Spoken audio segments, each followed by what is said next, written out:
Well, Andrew Neil, of course, the chairman of GB News, revealing a bit more about the outlook of the soon-to-launch news channel. I think it's exciting, and I know lots of you are excited too about the prospect of there being more choice. But I've got to address, these saddos that you've got on Twitter. By the way, I spend increasingly less time on Twitter. These bedwetters that are already getting het up and basically slagging off GB News and trying to characterise it. It hasn't even broadcast yet a single minute. And yet you've got this, and I'm not going to mention any of them by name, it's the usual bedwetters sort of kicking up a fuss. And they sort of feel threatened by that. The fact that you've got someone like Andrew Neil as chairman of GB News. Who are these people? It's really quite sad, isn't it? Let me know what you make of the fact that some people feel so threatened by greater choice in British media. Remarkable stuff, isn't it? But it's the same group, I think, the same small group of morons who are not reflective of British public opinion at all. And so we turn to GB News today. Andrew Neil, front page on the Sunday Express, with an article today. Why Britain's new TV news channel won't be woke. UK news debate is woke and out of touch. Prepare for a huge TV shake-up, says Andrew Neil. And it's interesting, Andrew Neil was a hugely respected journalist, obviously, and he makes a number of interesting points here and gives us a bit more of a flavour of what you can expect from GB News. He makes the point that the style, formula and tone of our mainstream media broadcasters has barely changed for decades. So certainly in terms of being more innovative and opinion-led, hopefully, I think this channel will have a different feel to it than BBC and Sky. I think that's badly needed. He says that GB News is the new challenger to the established order, a disruptor and an upstart. So hopefully that will mean it takes chances in a way that you don't see from other broadcasters, and as a disruptor actually uses that model to try new things that hopefully will add to the national debate.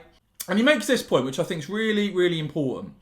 Something that I certainly think is one of the reasons that you guys are turning to channels like this, and I do thank you, of course, for subscribing and watching.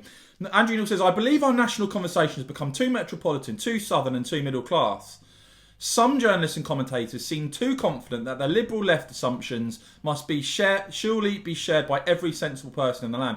And this is a key point, because I think increasingly what you've seen on the likes of the BBC, etc., they're just completely at odds with British public opinion. And you saw it through Brexit as well, this complete disconnect between the wealthy commentariat, all of whom live in London, and mainstream British public opinion across the country. And so Andrew Neil says that our regional focus is vital. We are investing in 120 jobs for journalists around England, Scotland, Wales and Northern Ireland. So it's going to be a proper UK operation. And he says, and again, this is something else that I try and champion on this channel, we will even broadcast the good news, perish the thought.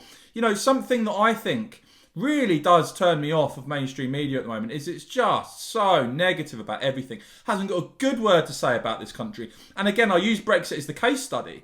They, journalists overwhelmingly on TV swallowed every line that the EU put out as some sort of gospel. And on the British side, we're keen to get the daggers out at every turn. So Andrew Neil writes, seriously, we believe the British appetite for endless gloom, doom, blame and divisive argument is waning. People feel battered and exhausted by it. And yeah, again, it would be good if instead of putting on TV these sort of bleeding heart lefties who just basically outraged and upset and offended by everything, who represent about, less than 5% of the population, we actually had some people on there who represent what your man or woman on the street is more thinking. So Andrew Neil said that GB News will be proud of our country, even when revealing its shortcoming and its inequalities. Our default position will not be to do Britain down at every turn. Well, that's music again to my ears. And Andrew Neil also says, predictably, the usual suspects feel threatened by the prospect of a lively new player that challenges their cosy, woke worldview. Look, guys, I think that's absolutely on the button.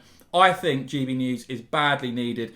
And look, I'm excited, as I've said before. I'm optimistic about the future of British media, because alongside the likes of YouTube, where I'm able to put out videos like this, and thanks again for watching, having a new player that's, they're saying they're going to be available to 96% of British households is a great thing. It's a positive thing. And frankly, for those who are slagging off GB News already, despite not having seen any of it, they really do need to get a life.